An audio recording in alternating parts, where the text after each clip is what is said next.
Chuck E. Cheese's filed for bankruptcy in the middle of the COVID pandemic, but their problems didn't start in 2020. Chuck E. Cheese has done a lot of things right and wrong during its eventful history. And while you may have developed your own strategies to win arcade games, there are also some fascinating business lessons and strategies that helped Chuck E. Cheese to win. Chuck E. Cheese was founded in 1977 by Atari founder Robert Bushnell. Atari made video game consoles before Nintendo dominated that industry. Bushnell wanted to make video games available to more people while creating an immersive entertainment experience. Previously, video game arcades were available in more adult locations like pool halls, but Bushnell wanted to make them better for families. Bushnell also wanted to provide animatronic entertainment because he had previously worked in amusement parks and liked Disney's Country Bear Jamboree. He needed a menu and chose pizza because it was simple to make and difficult to mess up. A quick business strategy lesson here is to take concepts from different sources of inspiration and recombine them into a new innovation or a unique concept for a business. Robert Bushnell created the concept for a restaurant with video games, rides, a playground, and animatronic shows. It was called Chuck E. Cheese's Pizza Time Theater. Chuck E. Cheese was created to be unique and fun, but it wasn't originally supposed to have a rat as the face of the company. Bushnell originally wanted a coyote mascot, but the costume that arrived was a rat. Rather than order a new costume, he almost changed the name from Coyote Pizza to Rick Rat's Pizza, but the marketers wisely convinced him that it wasn't a very appetizing name. They proposed the name Chuck E. Cheese, and the rest is history, complete with a rat mascot. The first location opened in San Jose, California. The large restaurant locations could hold hundreds of people, and a few free tokens lured people in, who then stuck around paying quarter after quarter to keep playing games. The games made up about half of the company's profits. By 1979, there were 7 Pizza Time Theater locations, and they were just getting started. Bushnell wanted to grow the company, so he partnered with Robert Brock, who owned and managed hotels. They wanted to franchise the Chuck E. Cheese concept throughout 16 new states. But before Brock finalized the deal, he met Aaron Fechter of Creative Engineering, who also made animatronics. Brock abandoned the deal with Chuck E. Cheese and created a direct competitor called Showbiz Pizza Place. They copied the entire Pizza Time Theater concept and started to grow. Bushnell sued for breach of contract and ultimately won the right to receive a portion of Showbiz's profits over the next decade, but trouble was brewing for Bushnell and Chuck E. Cheese's Pizza Time Theater. Many companies incur too much debt while growing. Bushnell made this mistake, and ultimately his debts became too much, and the company filed for bankruptcy in 1984. Robert Brock bought the struggling company, and Pizza Time and Showbiz were merged into one company. By the early 90s, all locations were called Chuck E. Cheese's Pizza, which was then shortened to just Chuck E. Cheese's. The parent company, Showbiz, was renamed CEC Entertainment.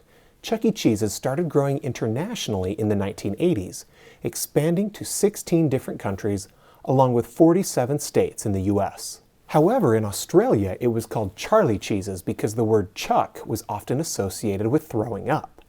When growing internationally, companies sometimes need to adapt. Millions of people have since enjoyed Chuck E. Cheese's pizza and entertainment. Though to be fair, I think it was always more about the experience than the quality of the pizza. By the way, if you find this to be interesting, could you do me a favor and hit that like button so the YouTube algorithm will share it with more people? I think Chuck wants more people to know his story. Chuck E. Cheese's combination of video games, playgrounds, and pizza provided fun for millions of people for years, but then the company started to decline. The Chuck E. Cheese's concept was getting older and most people played video games at home. Revenue was falling, and by 2012, the company was struggling. CEC Entertainment was acquired by Apollo Global Management, a private equity firm, and a number of changes followed. Chuck, the rat, was changed to a guitar-playing mouse.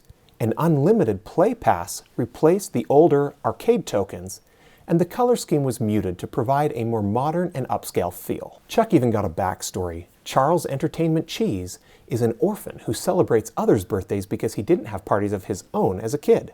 He now celebrates millions of birthdays every year. They also expanded food options and eliminated the animatronics, opting for live shows with performers in costume. But the core problem of people playing video games at home provided a formidable substitute to Chuck E. Cheese's, and too many people preferred other options for entertainment and food. The company simply didn't provide enough value to customers to succeed.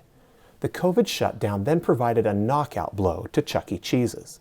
Although they created a ghost kitchen and created Pasquale's Pizza and Wings to provide home delivery, it just wasn't enough. CEC Entertainment had too much debt, and the sudden loss of revenue prompted the company to file for Chapter 11 bankruptcy. Side note, there are different types of bankruptcy.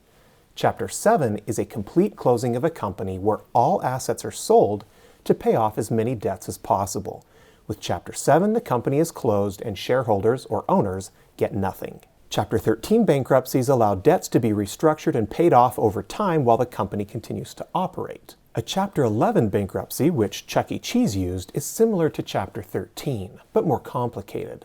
Corporations and LLCs cannot file for Chapter 13, so Chapter 11 is usually the only option to restructure debt and continue operating. Chuck E. Cheese has filed for Chapter 11 bankruptcy in June of 2020. Spread across the company, debts would have been around $3 million per location. Definitely a problem when a company cannot operate for an extended period of time due to a pandemic. They came out of bankruptcy with lower debt, almost $100 million in liquid assets, such as cash to support operations, and they had new ownership. Some investors helped pay down debts in return for ownership in the company. The CEO was replaced, and the company now operates with about 470 locations in the United States and another 100 locations in other countries. Despite challenges over the years, the basic concept remains successful. Bushnell's original, innovative idea of combining food, entertainment, and games for children and families continues to bring in millions of customers every year. I hope you enjoyed this video. Please subscribe for more on business, strategy, and the people involved.